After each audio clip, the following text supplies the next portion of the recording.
আজকে বানাচ্ছি চিকেন মোমো, তাও খুব ইজি একটা পদ্ধতিতে। তো চলো তোমাদের সাথে শেয়ার করি কিভাবে বানাচ্ছি। প্রথমে নিয়ে নিয়েছি ময়দা, তার উপরে একটু দিয়ে দিচ্ছি হোয়াইট অয়েল।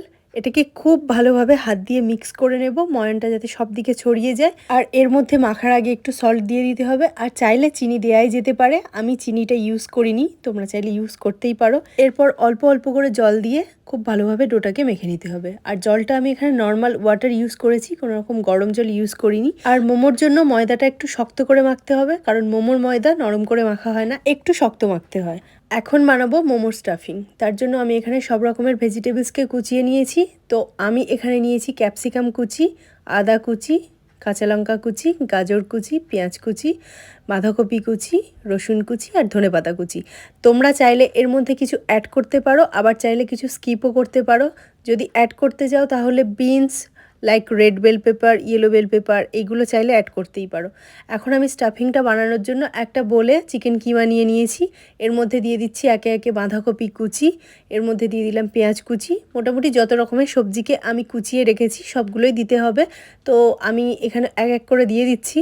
আর চিকেনের কিমাটা তোমরা দোকান থেকেই কাটিয়ে আনবে, তার কারণ বাড়িতে যদি কাটাতে যাও এতটা ভালো হবে না। আর যদি মিক্সিতে ঘুরিয়ে নিতে যাও তাহলে কেমন একটা দলা পাকিয়ে যাবে। তাই দোকানে যদি তোমরা বলে দাও যে মোমোর জন্য কিমা বানিয়ে দিতে, তাহলে ওরা একেবারে পারফেক্টভাবে বানিয়ে দেবে।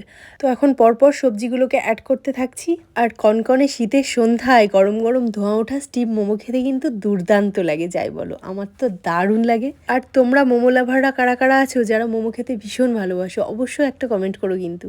আর তোমরা স্টিম মোমো খেতে বেশি পছন্দ করো নাকি ফ্রাইড মোমো, সেটাও অবশ্যই জানিও। আমার তো ফ্রাইড মোমো খেতে বেশিই ভালো লাগে, স্টিম মোমো ভালো লাগে।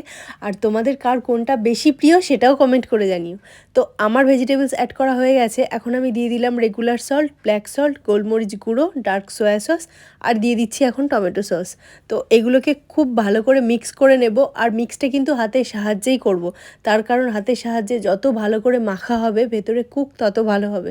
এদিকে আমি একটু ভালো করে মেখে নিই। আর তোমরা যারা চ্যানেলে নতুন আছো, চ্যানেলটা এখনও সাবস্ক্রাইব করোনি, চ্যানেলটাকে অবশ্যই সাবস্ক্রাইব করে দাও। আর পাশে থাকা বেল আইকনটাও কিন্তু প্রেস করে দাও। আর ভিডিওটা ভালো লাগলে লাইক কমেন্ট শেয়ার করে দিও। আর এইভাবে মোমো অবশ্যই ট্রাই করে দেখো, ভীষণ ভালো লাগবে। দোকানের মোমো আর তোমার খেতেই ইচ্ছা করবে না, মনে হবে সবসময় বাড়িতেই বানিয়ে খাই। আজ থেকে আর দোকানের কেনা মোমো নয়, নিজেও বানিয়ে খাও আর বাড়ির প্রত্যেককে খাইয়ে তাক লাগিয়ে দাও। কেউ বুঝতেই পারবে না যে এটা তুমি বাড়িতে বানিয়েছো। জাস্ট একবার ট্রাই করে দেখো আর আমাকে এসে কমেন্টে কিন্তু জানিয়ে যেও যে কেমন লাগলো। তো আমার পুরটা মাখা কমপ্লিট হয়ে গেছে। এখন আমি ডো থেকে ছোট ছোট করে লেচি একদম পাতলা পাতলা করে বেলে নেব। আর তারপর এর মধ্যে পুর ভরে মোমোর শেপ দেব, যেমন আর কি মোমোর শেপ দেয়। যদিও আমি অতটা প্রফেশনাল নই, যেমনটা দোকানে দেয় হয়তো অতটা ভালো শেপ দিতে পারবো না, বাট আমি ট্রাই করেছি, তোমরাও কিন্তু ট্রাই করো। তো এখন রুটির মধ্যে একটু পুর নিয়ে নিয়েছি, এটাকে এখন ভাঁজ করব। তো আমি একটু লম্বাটে শেপ যেটা হয় সেটা দেওয়ার চেষ্টা করেছি। জানি না কেমন হলো, তোমরা কমেন্ট করো আমাকে যে ঠিক হয়েছে না ভুল হয়েছে।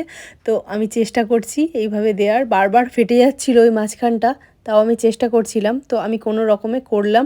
আর এখন শেপটা দেব গোল গোল যে শেপটা হয় ওইটা করতে আমার খুব একটা অসুবিধা হচ্ছিল না, অনায়াসে হয়েই যাচ্ছিল। কিন্তু লম্বা শেপটা আমার একটু প্রবলেম হচ্ছিল, যদিও প্রথমবার ওই লম্বা শেপে আমি কখনো বানাইনি। তো আমার একটা রেডি হয়ে গেছে গোল শেপের মোমো। আর এই শেপটা কেমন হয়েছে সেটাও জানিও। আর এখন আরও একটা বানাবো লম্বা শেপের, যেরকমটা প্রথম বানিয়েছিলাম ঠিক সেরকম। তো এই মোমোটা বানাতে কিন্তু আমার খুব একটা প্রবলেম হয়নি, খুব ইজিলি আমি করতে পেরেছি। প্রথমে যেরকম একটু প্রবলেম হচ্ছিল, বাট এটা কিন্তু বেশ ভালো হয়েছে। তোমরাও দেখে বলো কেমন হয়েছে। আর এখন আমি আর একটা মোমো বানাবো, এটা কিন্তু আরও ডিফারেন্ট শেপের, যেরকম পিঠের মতো শেপ হয় একটা। এটা কিন্তু আমি প্রথমবার বানাচ্ছি, তো জানি না কেমন হলো, বাট আমি ট্রাই করেছি। তো তোমরাই বলো ঠিকঠাক হয়েছে নাকি হয়নি। তো এই যে দেখো এটা এখন রেডি হয়ে গেছে। তো মোটামুটি যত রকমের শেপ হয় আমি বানানোর চেষ্টা করেছি, তোমরাও দেখলে একটা মোটামুটি আইডিয়া পেলে। অতটাও যদিও আমার ভালো হয়নি, তাও এবার আমি স্টিম করতে বসিয়ে দেব। আমার কাছে যেহেতু স্টিমার নেই, তার জন্য আমি একটা বড় কড়াইতে জল ভর্তি করে নিয়েছি।